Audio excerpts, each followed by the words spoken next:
Today, let's look at some X-rays.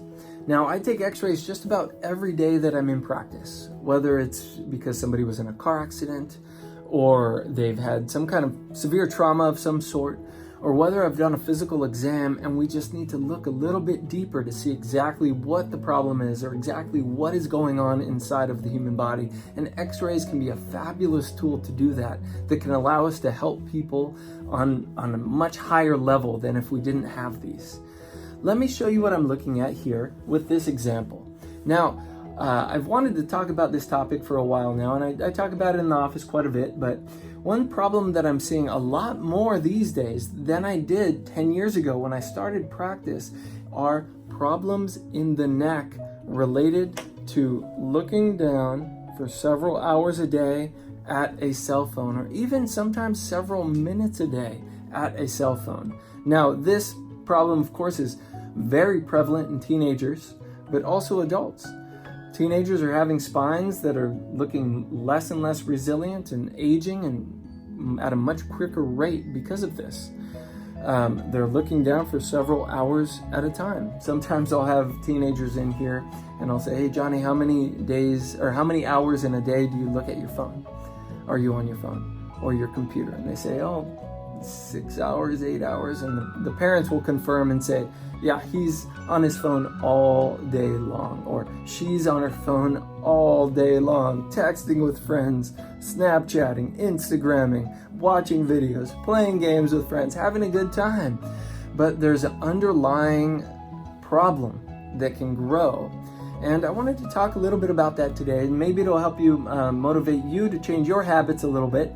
And if you have children, helping them to change their habits a little bit, and maybe you could be a role model for your children, and it'll help both of you out, or better yet, even help wean your kids off the phone a little bit. I don't know how possible that is these days, but you know it could be very beneficial for your children's health to limit the phone activity just a little bit. So let's take a look at what I'm actually looking at. Here's an X-ray of a spine. And we consider this normal cervical spine, okay? Now, it takes years of study to understand these.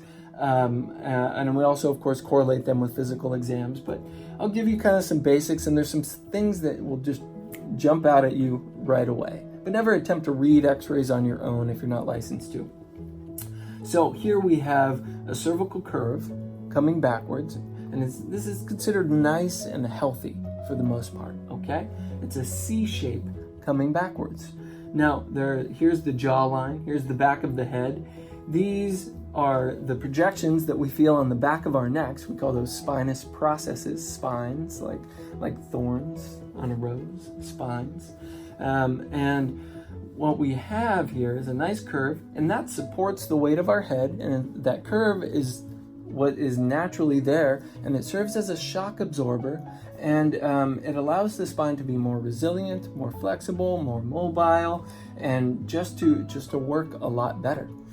Now, one thing that I'm seeing a lot with the kids on their phones, unlike these kids 10, 15 years ago, is now we're taking X-rays, and we're seeing this with adults too, but we're seeing this reverse of the cervical curve. Can you see that?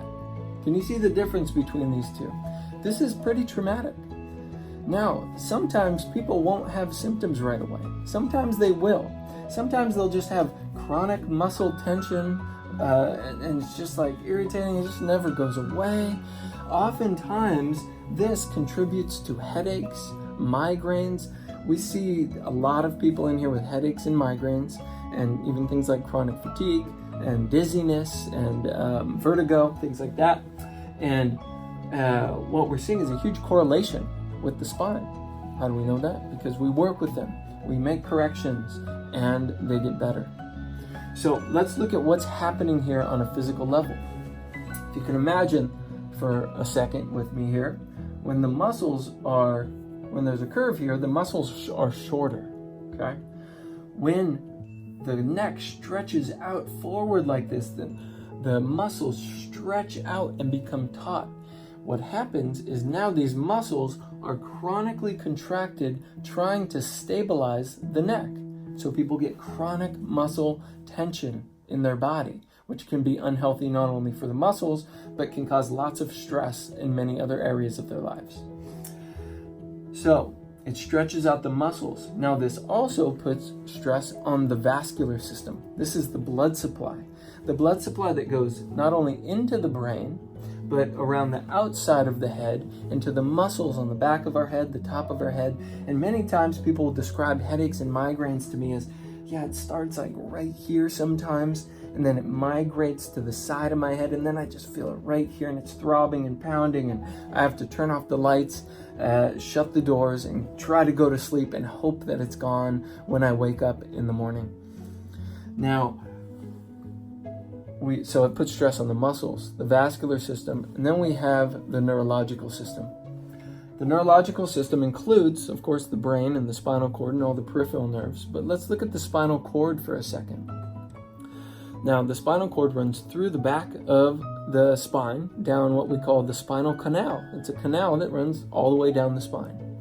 Now, if we consider this as being a normal curve in the neck, let's just reverse that curve. But what happens to the spinal cord? Are you seeing that? When we reverse the curve, the spinal cord is being stretched out. When the spinal cord is stretched out, it also jams against the back of the vertebrae. We call that the vertebral body. Now that can lead to neurological complaints as well. And so there's a little bit about what I look at on a daily basis with regards to X-rays. And when you're looking at your phone, you want to make sure that you're not looking down for so long. It only takes 15 minutes to start stretching the ligaments out in a more permanent way. It's called plastic deformation. So bring your phone up here.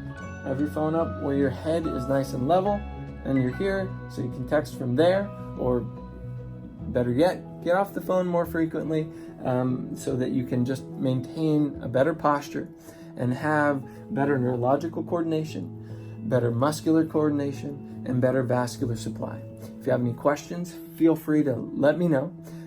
If you think you have a complaint like this, it's a wise idea to go get checked out by a chiropractor that knows about this stuff, which most chiropractors do. So I hope you're having a wonderful day. There's a little bit about what I do on a daily basis. I guess this is kind of like a diary of Dr. Steele here.